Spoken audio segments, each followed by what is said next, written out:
Le secteur du luxe face au coronavirus, du futile si utile à la Maison France. Également aux Tout grandes fonctionne pour compétitions. des Des enseignements. enseignements. De redévelopper les compétences. Nassima Ramoun, professeur de marketing à Kedge Business School, fondateur du Master Grande École orienté Luxury and Brands, campus de Marseille. Tout débute avec la prise de conscience du péril du coronavirus qui s'accompagne d'une révélation de pénurie de produits pour faire barrière. Le gel hydroalcoolique et les masques manquent aux soignants de la 6e puissance mondiale, la France. LVMH, premier groupe mondial du secteur du luxe, réoriente sa chaîne de production pour offrir du gel hydroalcoolique directement aux hôpitaux. À sa suite, de nombreux acteurs de la beauté font de même, Hermès, L'Oréal, Clarins. Une opération en elle-même importante par-delà le don monétaire que ses concurrents, Kering, Armani, Versace, ont déjà initié auparavant face à la tragédie en Italie. Le secteur du luxe dépend fortement de 4 marchés, la Chine, la France, l'Italie, mais également les États-Unis, tous sévèrement impactés par la crise sanitaire. Il est dans l'intérêt de bien compris des acteurs d'aider à un retour à la normale le plus tôt possible. La différenciation d'approche par le faire, par-delà le don monétaire de LVMH, crée des émules et requalifiera à long terme la collaboration au sein de la filière textile française. Avec l'appui du comité stratégique de la filière Modélux, à qui le gouvernement a donné une mission, fabriquer des masques anti-projection simples à destination des entreprises des secteurs essentiels pour leur permettre de continuer à travailler en sécurité. Après seulement quelques jours, c'est aujourd'hui environ 400 fabricants et fournisseurs qui sont mobilisés pour répondre aux demandes de plus de 10 millions de masques. En à peine une semaine, la capacité de production des ateliers français du groupement est passée de 20 000 à 600 000 masques par jour. Pour LVMH, l'opération Covid-19 se poursuit par un spectaculaire pont aérien entre la Chine et la France, piloté par une équipe restreinte de la division parfum de LVMH. Ce pont vise à importer 40 millions de masques pour protéger les personnels de santé. En soi, l'exploit est hors norme, digne d'un effort gouvernemental qui illustre les capacités transnationales des géants de l'économie mondiale. La démonstration d'une prise de décision stratégique agile et rapide, la maîtrise de la supply chain, la visibilité internationale de l'action du groupe marqueront les esprits. Désormais, Ferrari produit des respirateurs et PSA suit. Chaque acteur business désormais cherche à impacter positivement la lutte contre le coronavirus. Ils cherchent à différencier leur champ d'intervention ou à aider pour mieux être visibles. Chanel va renoncer au chômage partiel, Armani va fabriquer des blouses, etc. Tous les secteurs requalifient leur rapport aux consommateurs selon des discours de solidarité et de facilitation de la vie des consommateurs en temps de crise. La distinction entre économique et sociale se voile au long de cette crise sanitaire qui dure. Il y a néanmoins un avantage au premier entrant dans un style d'engagement social par-delà le don monétaire strict. LVMH, sous l'impulsion de Bernard Arnault, s'est donc récemment illustré dans l'effort de guerre contre le coronavirus de manière spectaculaire, incarnant le concept d'économie de guerre. Historiquement, une définition simple de l'économie de guerre revient à considérer qu'un gouvernement prend des mesures exceptionnelles par-delà les principes économiques habituels pour tout mettre en œuvre et sortir gagnant. À l'heure de la globalisation et de la mise en relief de l'affaiblissement ces dernières décennies du politique au profit des multinationales, le coronavirus vient illustrer une mobilisation exceptionnelle de certains acteurs de l'économie pour contribuer au service de l'État et de ses citoyens. Célébrer ou critiquer la démarche en plein milieu d'une crise sanitaire grave ne relève pas du prisme de cette tribune ou podcast, mais donner un éclairage sur un cas de marketing de la cause que je qualifie ici de situationnel, au pied levé, face à un danger, et que je limite au secteur du luxe qui a donné une impulsion majeure, désormais suivie par de nombreux autres secteurs. Qu'est-ce que le cause marketing ou cause-related marketing ? Dans une ère où aucun champ social n'échappe au marketing, y compris le politique, ce que vous ne faites pas en tant que marque peut vous coûter très cher. Une récente étude a montré que 87% des consommateurs interrogés ont annoncé se tourner vers une marque concurrente si elle défend une cause qui la concerne. Le marketing de la cause devient une norme. Les consommateurs qui interagissent avec les marques via leur point de vente, à la vue de leur publicité ou en visitant leur site internet, veulent que celles-ci partagent leur désir de rendre le monde meilleur en soutenant une cause importante. Dans ce cadre, les millénials, les jeunes générations, qui vont devenir les clients majoritaires du luxe sous peu au niveau mondial, sont particulièrement discriminants sur ce critère de cause. Il n'en reste pas moins que les consommateurs attendent une certaine authenticité dans l'engagement social des marques.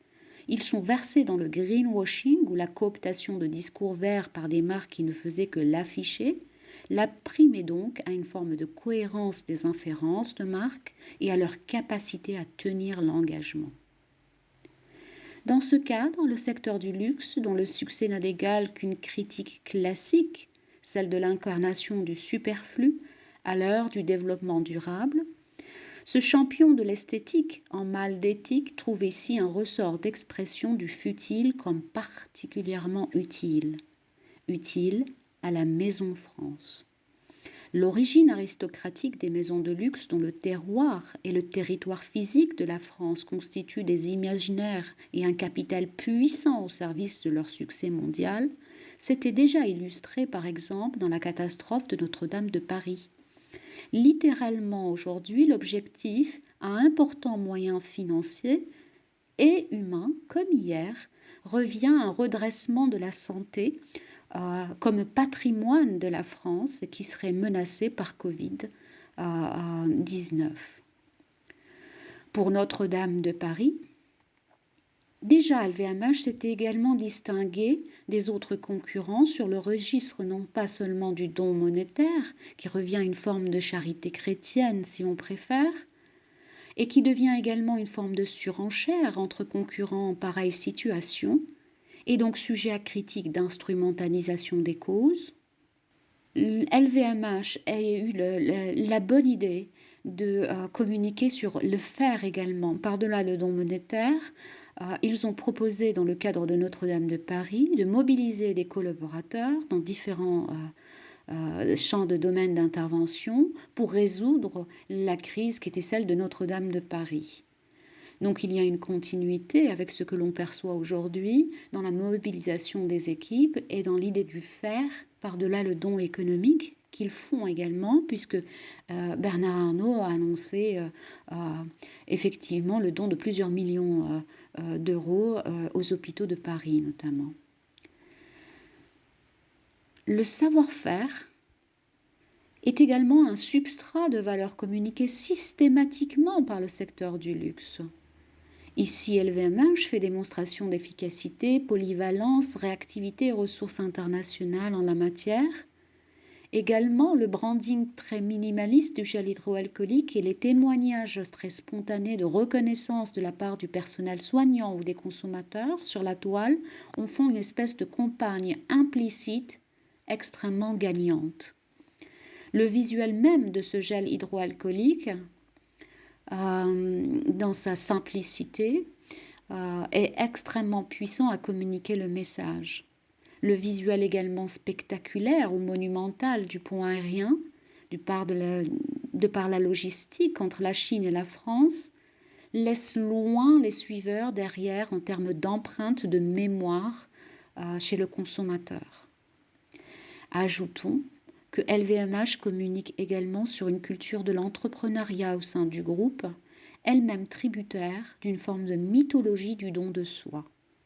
La mise en scène du patriarche Bernard Arnault comme guide héroïque du déploiement des compétences de LVMH au service massif de l'État français, au moment où la presse titrait sur ses pertes personnelles en milliards, assure un payback, un retour sur investissement image extrêmement important, tout en nourrissant bien des facettes de la marque LVMH. Ces actions de cause marketing génèrent bien entendu des critiques et des dénis en sincérité sur les réseaux sociaux.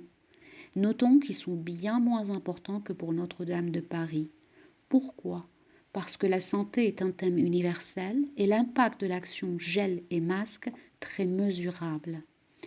Ce bruit fait également partie de la maîtrise du brand content par LVMH. Le luxe communique large mais cible les happy few. Ces derniers, privilégiés, au fil des études consommateurs, démontrent une tension tangible entre consommation de luxe et volonté de retour de dons à la société. Cette opération permet de lever les dissonances qui sont ressenties par ces cibles et d'anoblir en quelque sorte la consommation de luxe comme compatible avec l'humanisme et la générosité. Enfin, notons le luxe comme valeur refuge et le futile donc comme particulièrement utile au marché. L'analyse des valeurs boursières depuis fin décembre est révélatrice de phénomènes à investiguer beaucoup plus avant. Depuis fin décembre, LVMH perd 18%, Kering 22% ou L'Oréal 12%. Alors que les secteurs de l'automobile, des banques, des assurances et de biens, des éléments de marché utiles se situent à des pertes de 40 à 70%. Le luxe est bien vu comme une valeur refuge avec une confiance dans un effet rebond prochain. Dès à présent, notons qu'une boutique de la marque Hermès, qui a réouvert en Chine, a enregistré des ventes records. Est-ce le signe là d'un effet protecteur de l'engagement social dès le début des crises qui mettent en danger la Maison France lorsqu'il s'agit du secteur du luxe? Est-ce là le signe que les anthropologues notent dans chaque société, à savoir une fascination et un important besoin d'esthétique de la part des individus dans une société qui trouve ici une traduction sur le marché?